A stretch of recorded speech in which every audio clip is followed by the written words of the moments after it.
Bradley Beal would waive his no trade clause to play for the Sacramento Kings. And the Kings are reportedly aggressively pursuing Raptors defender OG Anunoby.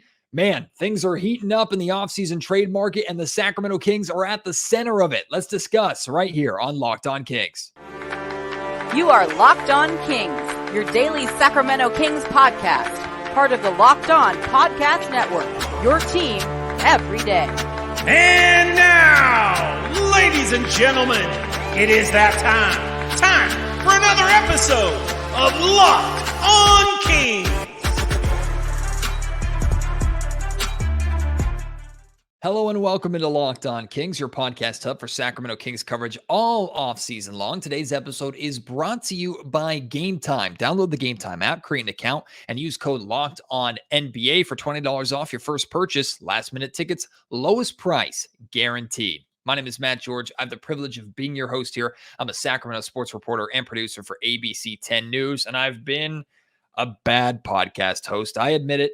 I've been inconsistent with my uploads as of late. I'm recording this at 11:31 p.m. because I realize there's a lot going on, and it's been almost 2 days that I haven't released a Locked On Kings episode. Shame on me. Still recovering, and if I'm being completely honest with you, still recovering from the wild season that we had and the crazy rigorous schedule that was covering just one playoff series, let alone a deep playoff run, which hopefully I'll be doing with the Sacramento Kings next season. In full transparency as well, I do have an upcoming vacation with my family where I will be missing like a week of content here on Locked On Kings, and that's actually during the California Classic week. So I got to get back on schedule here, especially when there's so much to talk about, like what we're going to address on today's show.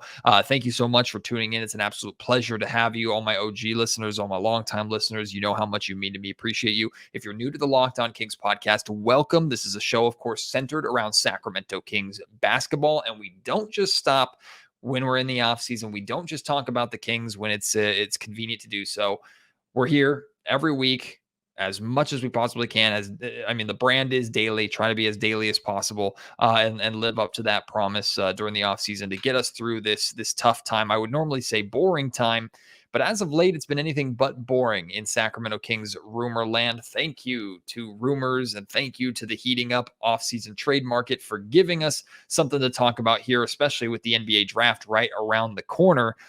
Two major rumors, reports have come out, and both of them reported by our very own D'Lo and KC here in Sacramento, Damian Barling and Kenny Caraway, the D'Lo and KC radio show on ESPN 1320. Good friends of mine. You've heard them many times on the podcast. I appear on their show once a week. They had the news that both the Sacramento Kings were considering or had been in contacts with the Washington Wizards about potentially trading for all-star shooting guard Bradley Beal, and that the Kings were aggressively pursuing OG Anunoby in a potential trade with the Toronto Raptors. So we're going to start with the Bradley Beal. In the next segment, talk about the OG. I encourage you to listen to them both, but if you're more interested in one over the other, I understand you wanting to skim through. I do want to hear your thoughts and your responses to this as well, because, these are two decent names. One is a big name in terms of past accomplishments, and one is a big name in terms of a young player that's available. And when we're talking about OG, and we'll get into this in a second, like if there's a ideal, somewhat perfect player realistically for the Sacramento Kings to acquire to address their needs, OG is close to the top of that list, if not at the top of that list. So we'll get to OG in a second, but let's talk about Bradley Beal for a little bit. The report is that, and Shams reported it as well, that the Kings were amongst the teams in contact with the Washington Wizards on potentially trading for Bradley Beal. The Wizards seem to be moving in a different direction, in more of a rebuild direction, and Bradley Beal has been somewhat in the rumor mill for a while. Like, it's been believed that maybe kind of the same way if you look at like Damian Lillard and the Portland Trailblazers, like it's only a matter of time before that departure happens.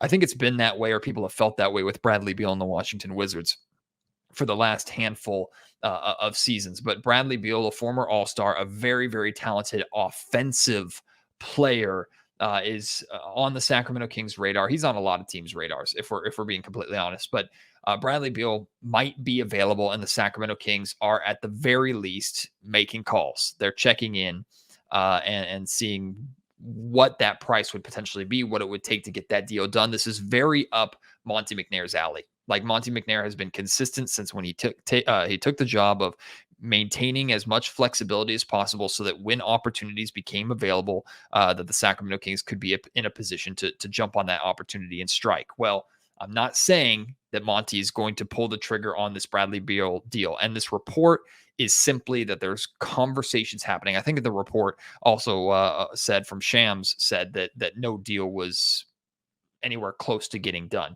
So how do I respond to this news? That means the Sacramento Kings are interested, just like a lot of teams are interested, and there's been conversations between the two parties about what a trade could look like, but they're not deep in any kind of negotiations. So all that leaves for us is to, one, speculate about what the negotiations were, what the price tag would be, or at least the starting price is, and to talk about whether or not that would even be a good move from the Sacramento Kings perspective.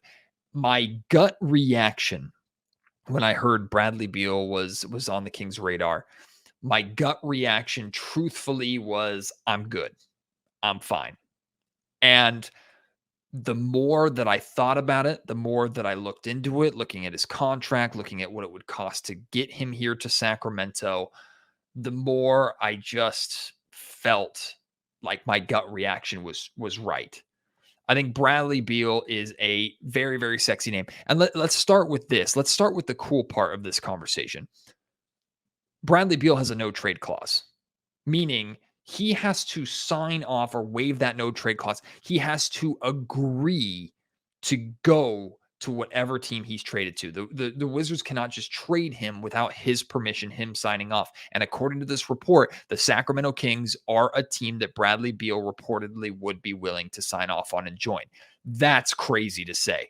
Think about how far we've come in the last year. Can you imagine if I had told you last offseason that Bradley Beal in a year would be willing to join the Sacramento Kings? Imagine if I had told you that. You would have laughed and said, oh, either things are going extremely well, which of course they are, or Matt, you're absolutely crazy.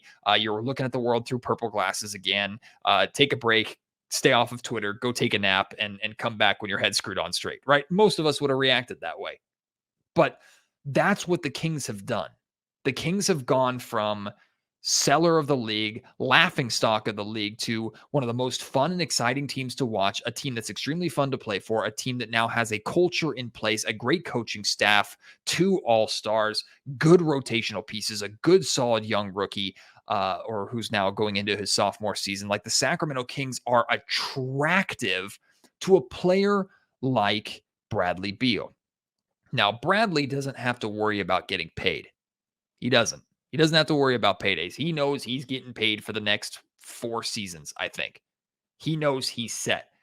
What Bradley's going to be interested in is going to a place where he can win.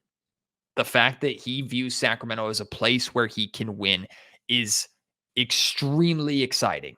It's flattering almost, right? So if you just looking at that aspect of this report, like, that's such a gold star in the progress report of the Sacramento Kings. That's such a good, because this doesn't normally happen to the Kings. Players of Bradley Beal's caliber normally do not want to play in Sacramento. Typically, they're looking to go to LA, they're looking to go to Miami, they're looking to go to whatever team, like Golden State, whatever teams are at the top of the standings that are in big markets with potentially big endorsements, in addition to the success of the team and the success of the brand. Like, the Sacramento's not typically on the list of stars with no trade clauses where they're willing to go. So that's really cool. That part of the report is really, really cool. Now let's talk about the reality of the situation.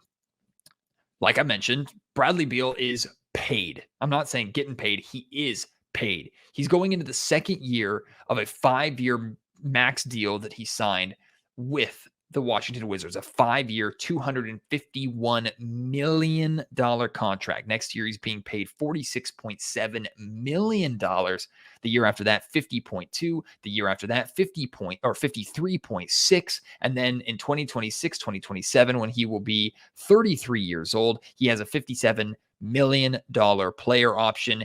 Yeah, he's accepting that option. So if you are bringing Bradley Beal to Sacramento financially, you are capping yourself immediately. There are a lot of reasons why Bradley Beal to Sacramento is the home run swing that is not necessary right now. And I think right now is the key piece. The Sacramento Kings are not in a desperate position. If the Kings run back the same exact team as they have last year, many of us in Sacramento might be disappointed by that. But I don't think anybody outside of Sacramento would blame them. You had a group that hasn't been together for a year. Seriously, they haven't been together for a year yet. They started playing basketball together in September of 2022. It's June of 2023. They have not been together for a year yet. What can this group be if they get another year together under their belt? Right?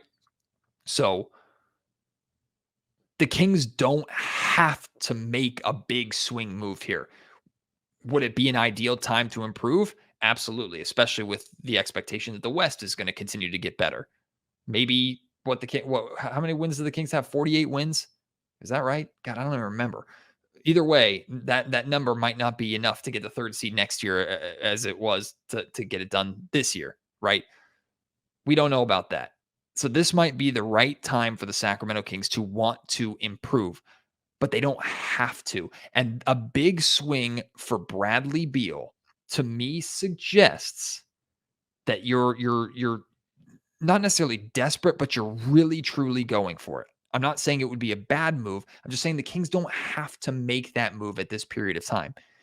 Now, here's why I don't think trading for Bradley Beal would cost the Kings a boatload of assets, because the Kings would also be doing the Washington Wizards a favor. Monte McNair is in a powerful position, because if you're trading for Bradley Beal, what you're doing is you're taking all of that money off the books of the Washington Wizards, who are moving in a rebuilding direction. I won't necessarily go as far as to say the Wizards regret giving Bradley Beal that contract, but it's not ideal to have that much cap space eaten up by a really, really good player who doesn't fit the timeline of where you're trying to go. So the Kings would not give a boatload of assets to take back a good, solid player who's going to cap them out and do the team the favor of lightening up their cap space, lightening up their payroll a little bit, while also giving them a ton of assets for a good player. Why would you do that? The Kings don't have to do that. So I'm not saying that the Kings would have to trade Keegan Murray, Davion Mitchell, Kevin Huerter, Rashawn Holmes, and 2 or 3 future first rounders to get this deal done. Like, click. And for both the OG conversation and for the Bradley Beal conversation, for me, Keegan Murray's not on the table. And I think actually Damien Barling from D-Lo and Casey reported as much today, that Keegan is not available in these conversations. Good. He should not be. The Kings view Keegan Murray as a star or as a future star. They don't want to move him in these deals. They could just be posturing, but if I'm me, like I'm standing true on that. I'm not moving Keegan Murray for OG or for Bradley Beal. Could be just me. Maybe you disagree with that. I don't know. I'm certainly not moving him for Bradley Beal. Financially, you put yourself in a really, really tough spot, because you have to worry about paying Domantas Sabonis. You have to worry about paying Malik Monk. And you're going to have to worry about paying Keegan. And even De'Aaron Fox in a couple of years is going to come up for another max contract, especially if he continues on his rise that he's at right now. He's going to get paid even more money. So the Kings have to be aware of this. If they trade for Bradley Beal, they're going into the luxury tax. And I honestly think, truth be told, with the route that the Sacramento Kings are on, I think Vivek Ranadive has to know that the Kings are on a one-way ticket to a luxury tax bill. With the amount of good players on this roster and the amount of money that they're going to have to pay to keep this roster intact, I think they have to know that's coming. But the question is, do you want to cap yourself out right now by bringing in a Bradley Beal, having to worry about paying all these guys still, those decisions looming, before you establish yourself as a true championship contender? You're basically paying a championship payroll for a team that hasn't done anything yet, hasn't won anything yet. That's why I'm saying the Kings don't have to make this move at this point in time. Plus, Bradley Beal addresses none of your defensive issues. Offensively, you already know you're really, really good. Sure, the Kings definitely could have had better shot making. And it would be great for the Kings to have a Bradley Beal type scorer who can create and score himself when the Kings need a bucket who's not named De'Aaron Fox at different points. They definitely could have used that in their playoff series against the Golden State Warriors, right? I'm not saying they can't improve their offense, but defensively, that's where a lot of the inefficiencies are. That's where the big drop off is. And Bradley Beal doesn't help you address that at all. Bradley Beal is also older. And over the past three seasons of his career, I think he's played 60, 50, and 40 games, or 60, 40, 50, or something along those lines. Like he has not played a full, I mean, it's hard to ask anybody to play a full season. And actually, in fact, there are 2 seasons in a row where Bradley Beal did play all 82 games. That was in, 2017, 2018, he played all 82 games. In 2018, 2019, he played all 82. Since then, he's played 57 games, 60 games, 40 games, 50 games. Not horrible, but again, you have to take all this into account. I'm saying no, thank you. I don't think the Sacramento Kings are making a Bradley Beal trade. I just don't think it's realistic. I don't think it makes sense for the Sacramento Kings. I don't think it's going to be worth what it's going to cost them in the trade, plus what it's going to cost them in their payroll. And I think it goes against a lot of what Monte McNair has spoken about throughout his entire tenure here in Sacramento, which is keeping flexibility. That is capping you out. You better be damn sure that squad featuring Beal, Fox, Sabonis, Murray, Monk, Herter, Davion Mitchell, maybe, although a couple of those pieces are being moved in this Bradley Beal trade. You better be damn sure that group can win you a championship today because you're paying for it. That's not the big swing that the Kings need to make. It's not the right time for them to make that big swing unless they really feel like it's an offer they can't refuse. And it's there. I think there's going to be in the future, hard to label it right now, but I feel like there's going to be a better big swing out there. So if this is Shark Tank, I'm out. I'm saying I'm out on Bradley Beal. I'm not interested. How you feeling about that? Let me know at MattGeorgeSack on Twitter. Email me, MattGeorgeSports@gmail.com. Leave your thoughts in the YouTube comment section down below. Like I said earlier, today's episode of the Locked On Kings podcast is brought to you by Gametime. Buying tickets to your favorite event, whether it's a sporting event, a concert, a Broadway show, or a show in a theater, it should not be stressful. You should be able to just know that you can go to a place, a safe site, to get guaranteed tickets at the best price possible to get you into that event. If those tickets exist, you need to know that there's a good, safe place to go and get them. That is Gametime. Not only are they safe, not only do you get clear pictures of the best views from wherever you're going to be sitting, so you know exactly what you're going to buy and exactly what you're going to see, they also offer these incredible flash deals. So the later you buy your tickets, actually the better deals you can get and the more money you can save. Instead of planning months in advance, Gametime has huge deals on tickets right up to the day of the event. Flash deals for football games, basketball games, baseball games, concerts, comedy, theater, whatever it is. The Gametime guarantee means you'll always get the best price. If you find tickets in the same section and row for less, Gametime will credit you 110% of the difference. Download the Gametime app, create an account, and use promo code LOCKEDONNBA for $20 off of your first purchase. Terms apply. Again, create an account, redeem code LOCKEDONNBA for $20 off. Download Gametime today. Last minute tickets, lowest price guaranteed. All right, let's talk about OG. It's not the first time we've talked about OG Anunoby here on the Locked On Kings podcast. In fact, I think it was around trade deadline time that I had Sean Woodley from the Locked On Raptors podcast on, and we talked about the possibility of an OG trade. And during that time, I think we left that conversation going, yeah, it's not very realistic. The Raptors are going to be asking for too much. It's just not a position that the Kings necessarily want to be in. But similar to to what I talked about in the Bradley Beal sweepstakes, the Kings are still in a position of power, because even though OG is a really, really solid player, like OG would address so many major needs on this Sacramento Kings team. He's got 1 year left on his deal. So that means, and he's going to be an unrestricted free agent. He does technically have a player option in 2024, 2025 for $19.9 million. He's going to be paid $18.6 million this upcoming season, but you're putting the power in the player. And I think OG, if I'm OG, I'm waiving that player option because I think he's going to get more than $20 million on the open market. So the Toronto Raptors are running the risk of potentially losing OG for money, or for nothing rather. And on top of that, the Raptors, from my perspective and from the reports that I'm reading, tend to be trending in more of a develop young direction. Even though OG is not old by any stretch of the imagination, he's 26 years old, or he's gonna be 26 years old for this upcoming season. Like, there's a chance that they lose him for nothing, and it seems like they're moving in a direction where they don't necessarily want to have to worry about keeping him around. So the Kings are in a powerful position to where they can say, hey, the price, the trade deadline is not today's price. Because even though he's a valuable player that we want, and that a lot of teams are going to want, by the way, a lot of teams are going to be interested and already are interested in the services of OG Anunoby. The fact that this report from D'Lo and KC is saying that the Kings are aggressively pursuing clearly means the Kings are very, very interested, as they should be. He checks so many boxes. He instantly joins the Sacramento Kings, becomes the Kings' best defender. You imagine having Davion Mitchell and OG on the roster at the same time. You got a great guard defender and you have a great wing perimeter defender. I mean, you're in really, really good shape defensively. OG's not bad on the offensive end, but if you're replacing Harrison Barnes with OG and Anunoby, you're in phenomenal shape. Like, you're in phenomenal shape. Even though I love HB, I'm happy with HB. I have no problem with the Kings bringing HB back. I know some of you do.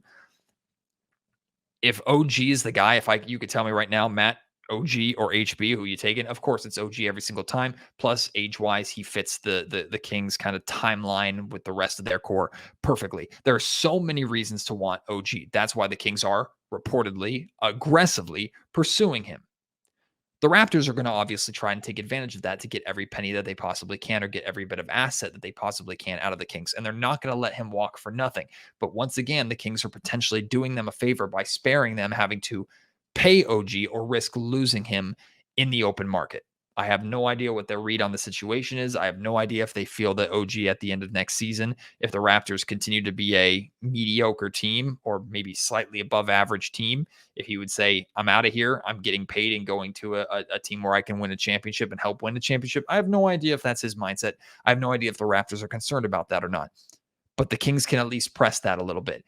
At the trade deadline, I would have said the Raptors say, okay, this package that you're giving us starts with Keegan Murray. And as soon as the Kings say no, that's where the conversation stops. Now I think the Sacramento Kings can say no, and the conversation keeps going. I don't know what this package looks like. I think there's a lot of picks involved in this package. Maybe it's a Harrison Barnes sign and trade, although that doesn't necessarily make sense towards the young development direction that the Raptors reportedly want to go in. You can't just throw Richaun Holmes in and his money and think the Raptors are going to take that just to make the money work. That's not how this works. You're not going to send Richaun Holmes and 2 future first rounders for OG, and they're going to accept that. At least I don't think that's realistic. They might ask for Davion. They might ask for Kevin Huerter. They might ask for Malik Monk. I have no idea how this package works. I know for a fact I'm not trading Keegan Murray as part of this deal. I'm confident. And the reason why is this. The Sacramento Kings view Keegan Murray, whether they're right or not, time will tell. The Sacramento Kings front office views Keegan Murray as an all-star, a future all-star. They view him as the third piece of a big three to help this team win championships in the future. That's what they believe he can be. If they are trading that away for OG Anunoby, that means that they believe that OG is that guy now. Not that he can be or he will be. He is that guy now. This next season, he will be an all-star caliber player and the third member of a big three that can put the Kings in championship contention next season. That's the only way they pull the trigger on this trade. And if Keegan Murray, I should say, is going to Toronto. Because you run the risk of losing OG, just like you run the risk of still losing Domantas Sabonis after the Tyrese Halliburton trade, although I feel pretty confident that the Kings are going to bring Sabonis back. But until it's the contract is signed in ink, like, there's no guarantee, right? So you're moving on from Keegan Murray for the second time in 3 drafts. You're trading away a high-profile young player who you have significant contractual control over for a player that could up and leave you with nothing. So the Kings would have to add OG to the list of Malik Monk and Domantas Sabonis that they would have to pay this upcoming offseason. I'm not saying it's impossible. It's unfathomable. I just don't think it's the route that the Sacramento Kings would go. Hence the reason why this latest report from D'Lo saying that the Kings are not including Keegan Murray in talks. So what are the Toronto Raptors asking for?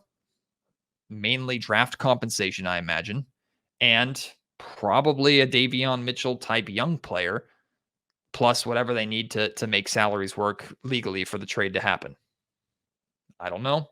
I think the Raptors could probably get better somewhere. But if the Kings are as aggressively pursuing OG as they reportedly seem to be, does that mean that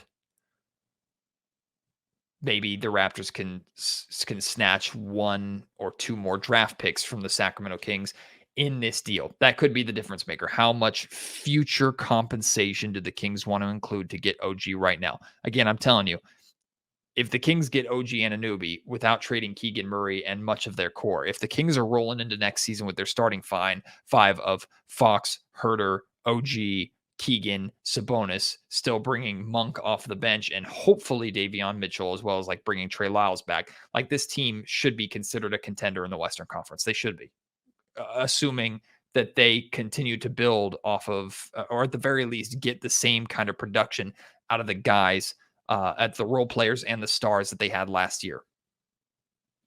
And defensively, I'm not saying they're completely fixed. They're suddenly a top 10, top half of the league defense. They're way better just because of OG alone. I hope the Sacramento Kings end this offseason with OG on their roster. I don't know how it's going to happen necessarily, but if I'm the Kings, I'm not afraid to mortgage my future draft compensation to get this done. I am afraid of involving Keegan Murray in the trade. And I'm going to talk about involving Davion Mitchell in a lot of these trade conversations too, more in just a second, but I want to hear your thoughts. What are you making this swing? Do you want the Sacramento Kings to go for OG? Are you including Keegan? Are you not including Keegan? What does that package look like? Let me know at Matt George Sack on Twitter. Email me, mattgeorgesports@gmail.com. Leave your thoughts in the YouTube comment section down below. Really quick, I had this conversation with D'Lo and KC this week. KC asked me the question. I thought it was an excellent question, rooted in a lot of truth. You see a lot of the hypothetical trade packages that Kings fans are putting together for offseason moves, and Davion Mitchell seems to almost always be involved. And I'll tell you why. Because Davion Mitchell is the best piece that the Sacramento Kings don't want to have to move on from, but will, or at least we believe they would, in order to get a deal done. But I think the way that I worded it on their show is he's the easiest good piece to get rid of. That might sound insulting to Davion. I don't mean it to be, but it's a lot easier to trade Davion than it is Keegan Murray. It's a lot easier to trade Davion than I think Kevin Herter or Malik Monk, even with Davion being younger, even with Davion being a draft pick of the Sacramento Kings. In fact, the fact that he's younger and under contractual control makes him more likely to be moved on from, because that has more value to a team like Toronto or Washington, who's trying to do more of a younger type rebuild, even if Davion Mitchell is on the older side for going into just his third season in the league with how long he spent in college. You understand my point. I want to make this perfectly clear. The Sacramento Kings front office and the Kings coaching staff love Davion Mitchell. They're not aggressively shopping him. Davion Mitchell is not on the trade block. He will be involved in conversations. I wouldn't be surprised if the Kings make a major move if Davion is one of the names being shipped out. Maybe the primary name in addition to draft picks being shipped out. If that's what it takes to get the deal done, I think Monty McNair would pull the trigger on that. But they're not trying to get rid of Davion. And if the Sacramento Kings find a way to improve their roster while continuing to have Davion as part of this future, I love that for the Kings, because I think Davion is a really, really solid player. I think he's only going to get better. He seemed towards the end of the season to really figure out offensively what his role is with this team, and we know what he brings on the defensive end. If Davion Mitchell could remain a defender and that seventh man off the bench behind Malik as a sixth man, and like I said, you have an OG or you have a better wing defender as part of your starting lineup, you find that replacement out there, Kings are in really, really good shape. So as much as I've seen Davion Mitchell in these trade rumors, and I understand why, and I've done it myself when building trade machines of big deals and stuff like that. Davion Mitchell is typically the guy that I'm putting in there to give appropriate value in return for what the Sacramento Kings would be receiving. I see that a lot.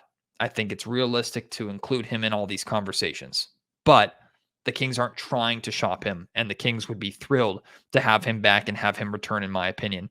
I think the plan is, as of right now, for the Kings to go forward as if Davion is a long-term part of this Kings core and this Kings future. So that's just my 2 cents on the situation. Again, lots to talk about, lots of hypotheticals in this podcast, but the fact that Bradley Beal and OG are 2 names that the Kings are in conversations with or are connected to. And it's not just like hey, the Kings would like to have OG or the Kings would like to have Bradley Beal, but it's the Kings. Like, they're not going to get them. Who cares? Like, let's just throw that like name away. It's not that. It's no, the Kings are serious. The Kings are going for it. The Kings are trying to improve.